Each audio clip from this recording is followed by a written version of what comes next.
What's the hardest thing about catching a bass is throwing the bait where he lives. I always make a joke. I say you can't kill a deer where he don't live, and you can't catch a bass that don't live here. And it seems very hard if they're not there. To me, fishing is one or two quick things. Locating a bass, knowing that there's bass in the area, and then everything else to me is presentation. If you can find the lure and present it to him right, he will bite. Other than that, you just make it a lot complicated yourself. You overthink it. You start thinking he knows I'm here, he's leaving. No, just remember, if you're fishing where the fish are at, they're a lot easier to catch, and then everything else is presentation. So we're going to change that up a lot today. We'll throw the same baits a lot of time, but we're going to be swapping presentations up, down, speed them up, stop them, trying to unlock the puzzle to make that fish bite. It's a challenge for any angler to catch fish on water they've never seen before. And when they fail, they think, well, they just weren't biting today, or maybe I'm not a good angler. I wonder how one of those bass pros would have done it. Well, what would happen if we took one of those big-time pros, put him on water he's unfamiliar with, gave him a day to figure it out, just like you and I have to do. And then we follow him on a day on the lake. A Day on the Lake is presented by Quantum Rods and Reels, fishing at a quantum level. By Progressive Boat Insurance. Visit progressive.com today. All right, today you'll be riding with me, Gerald Swindle, on Lake Jordan, and kind of right outside of Montgomery, Alabama. I've got 8 hours to fish. You're going to hang out with me all day, watch my practice unfold, and see how many fish I can find in 8 hours. And I will tell you, I haven't been to this lake but one time in many years, so today should be interesting. Lake Jordan, some 12 miles of water from Mitchell Dam to Jordan Dam, and made up from the Coosa River. We were here earlier in the series with Randy Howell, and now it's Gerald Swindle's shot at what can be a pretty tough lake in the fall. Jordan receives a lot of pressure as its location is just north of Montgomery, Alabama, a real hotbed for serious bass fishermen. And although it's not considered a large reservoir, it's still a puzzle for any new angler.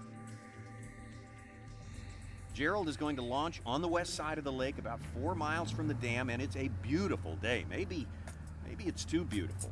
On water this clean and clear, a bass angler usually likes a little wind or clouds. Folks, if you don't already know it, Mr. Swindle is usually worth the price of admission. How should we decide this?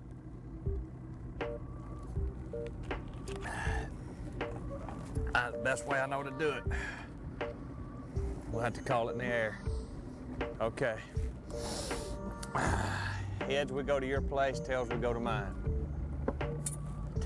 Tails it is. All right. Now we got you out of the way. Rock, paper, scissors. What's that game? Piece of paper? Come on, you ain't no help at finding no fish. Let's just go right across the lake. It's 8:08 in the morning, 77 degrees, water temperature, and I've got 13 volts of batteries. Woo-wee!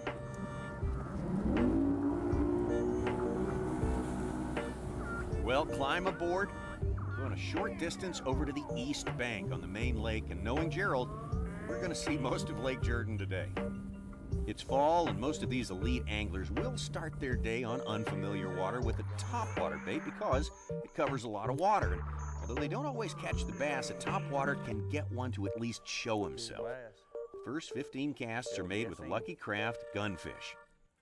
Well, still early, nothing doing with the topwater. So the next half hour is all about a spinnerbait, which, like the topwater, can be fished quickly and appeals to any bass that are feeding on bait fish. That takes in most any bass.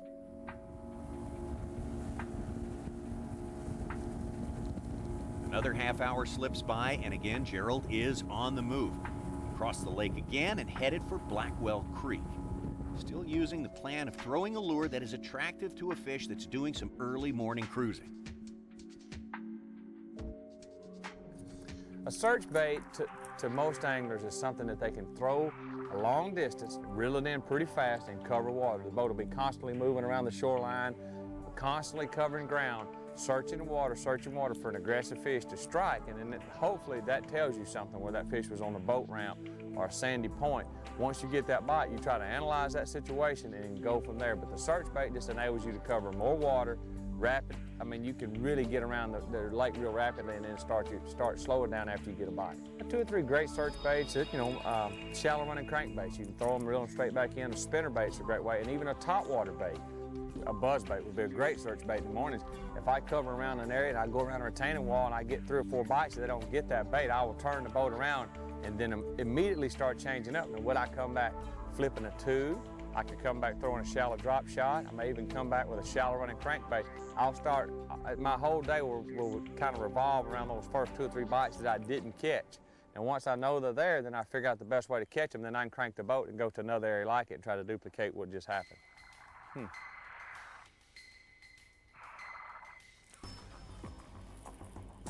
It's a big sport. No, not just kidding, it's a baby. This ain't exactly what I come down here hunting, but it is a spotted bass. But I'm just checking something.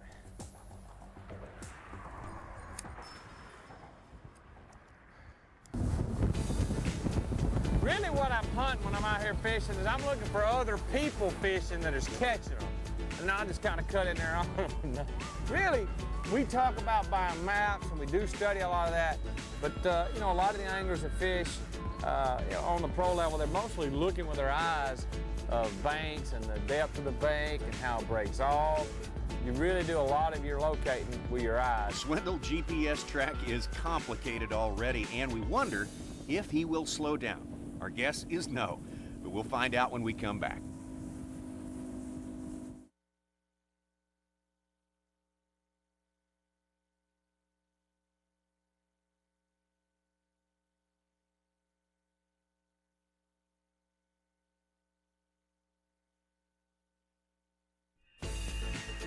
As we look over Alabama's Lake Jordan, let us remind you that our bass anglers on Day on the Lake are the best in the world, and their advice can be golden. Gerald Swindle's home is in Alabama, but his career as a Bassmaster elite angler keeps him away from home, so he has no recent experience on Lake Jordan, which sets just north of Montgomery. So he's hunting and pecking as he looks for bass, probably just like you would do. And today you're hanging out with me. This is early fall. We're looking at the middle of October. The thing I'm going to do when I say I'm here at this lake, and I haven't fished this lake in a long, long time, the time of year, October, water starts to cool down, shad starts to migrate to the back of the creeks. So I'm going to try to fish mostly mid-lake up, looking for the shad to make the migration in the creek. So that's pretty much, I know when I leave the ramp that I'm going to look in the creeks and back in the creeks for the bait fish, and I'm going to try to stay mid-lake and up. When I start making the decision to look for the shad migrating, I'm starting to look for the water temperature to drop some. Now, I'm not talking about 50 degrees. You have to remember in the summer, we've been 92-degree water, 94-degree water. So it doesn't take a lot of cool weather to drop that water down to the 80s, to the upper 70s. That's a big drop. The shad automatically start migrating and schooling up and heading back in the pockets, and naturally the fish will come behind them. Today, the key is going to be how far are the fish behind them? Have they made it to the bait, or they're just a couple of points behind them, or the creek channel behind them? But somewhere behind that bait is the fish that I'm after. The depth finder shows plenty of the bait fish that Gerald's looking for as he continues to work his way through Blackwell Creek, throwing a swarming hornet around a bridge pier.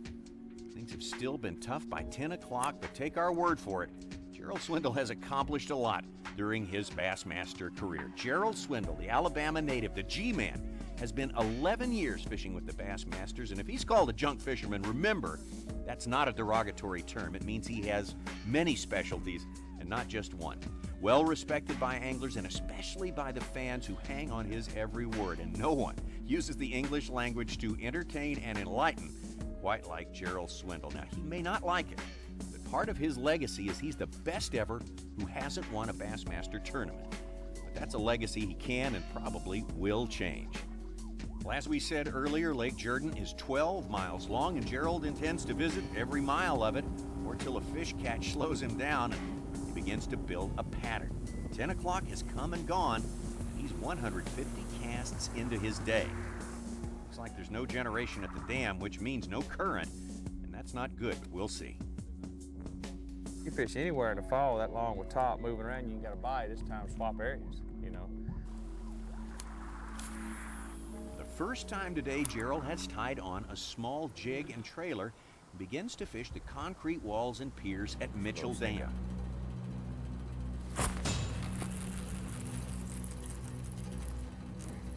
It's a peanutral. He come off. He wasn't supposed to be that small. Now, these guys are good, but they're also human. When things don't go according to plan, they normally become quieter. They begin focusing more, and they try their darndest not to lose confidence. Believe me, folks, things have to get awfully slow for Gerald Swindle to get quiet. He is Mr. Personality on the Pro Tour. He's now throwing this jig and also a shallow running crankbait. They're biting it right there. Nothing right there. Gotta be little. Nothing right there.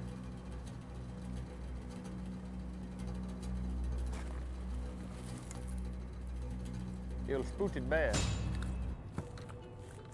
I have a runner. They're all right there on that corner, and I hope they're bigger than that. They're right there. Every one of them.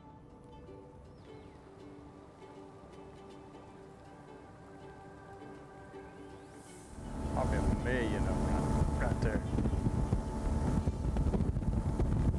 Nothing but small spotted bass at the dam, so Gerald heads down lake once again. His trail is all over the place, as we predicted it might be, and from the dam he's making his way back down the lake to Weoka Creek. He wanted current at the dam, didn't get it. Wants clouds or winds on the rest of the lake. Doesn't look like he'll get that either, and now it's the middle of the day. Things don't look great for this angler as he ties on a lure that he has not yet used today, a Lucky Craft pointer, which is a jerkbait. There's one. That didn't take long. I had the wrong thinking color on there the whole time. It's a giant too. Oh, and he is the precipitate largemouth.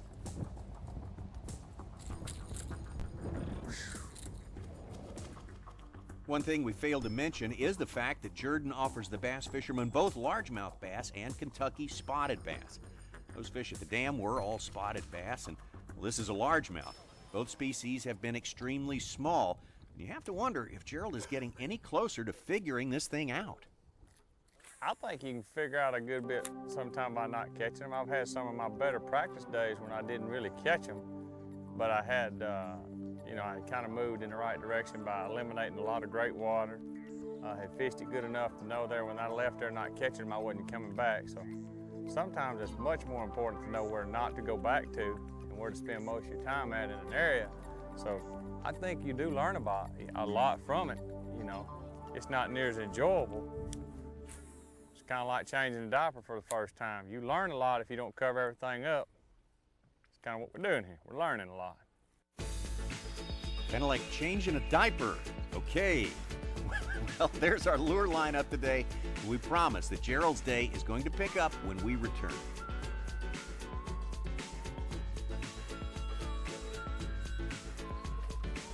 Oh, I have a senior bass.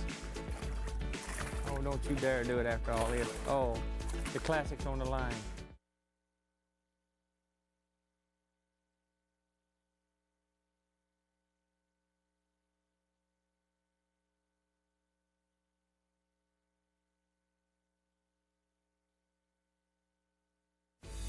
Welcome back to Gerald Swindle's Day on the Lake.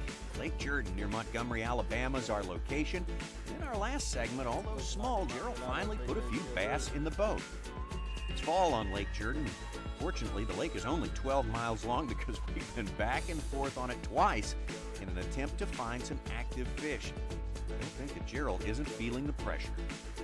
It is midday, day on the lake. It hadn't been a real good day on the lake. We've been from the upper dam to the lower dam of Lake Jordan. I have fished pea gravel points, I've fished outside grass line, I've fished retaining walls, I've thrown popping baits, walking baits, I've flipped cover, I've thrown a jerk bait, I've deep cranked, I've thrown a spinner bait, I've burned a spinner bait, I've caught them on a little jig-headed fluke, caught a couple on that, and now I'm back to drop shot and pulling in an area. I'm gonna try to set it up to see if I can get something going. Midday bite, not so good. Now we're at the dam again, but this time it's the lower dam, where the lake runs back into the Coosa River. There's one. It's been a long, treacherous battle. Oh, I have a senior bass. Oh, don't you dare do it after all this. Oh, the classic's on the line. Don't you jump. I knew I'd finally catch one.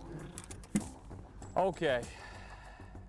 We've been a while without any bite. I've been from dam to dam today, and it's been dead. I mean, we've hardly had no bites. Hopefully that's a sign of life. And on a day like today, I mean, you can see it's bluebird. There's a very, very light breeze. Water temperature's right at, well, it's up to about 79 degrees right now. The fish just aren't real active. Look at all the arsenal I've got. I've tried everything, and you know, some days you just struggle. I mean, they don't care where you're at or what you're doing, and I'm sure there's somebody on this lake today that's probably caught them and caught them big. Unfortunately, it hadn't been me. I'm trying to put the puzzle all together and move around a lot, so it's not over till it's over. That is one bite. Yes, that was one bite and the last bite at that location. So off we go again. Gerald feeling a little better now, and we stop in Softcahatchee Creek, and again Gerald zeroes in on a bridge pier, the Collier Bridge on Highway 53. That's where you ought to be right there.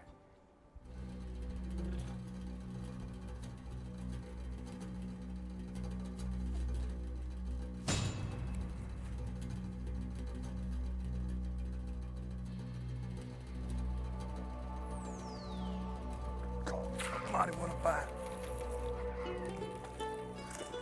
I knew one would be there, but I thought it'd be bigger than that. He knocked slack in the line. Now we really got him dialed in here, folks. We've caught one on a jig, one on a little fluke, one on a drop shot. Huh. Well, I think Gerald's being a little sarcastic about how things are going, but you've got to think of it this way. Many anglers would get skunked on a day like today. So although you've seen only a few fish, there are still things to learn. One is to not give up as we find ourselves back in Blackwell Creek and still on the bridge pier pattern. Bridge piers, by the way, offer great cover for bait fish, which in turn attract the bass. Never pass up a bridge pier. I believe there's none left in the lake. And if you can believe it, after 475 casts and with 30 minutes left to fish, Gerald Swindle heads back to the Mitchell Dam. Still no current, still no luck, but we still love Gerald Swindle, and when we return, we wrap up his day with the progressive keys to success. And honestly, I can leave this today saying that, you know, I don't have them figured out. You know, I still, right now, I wouldn't know if my life depended on the next 30 minutes of me catching one. I really wouldn't know.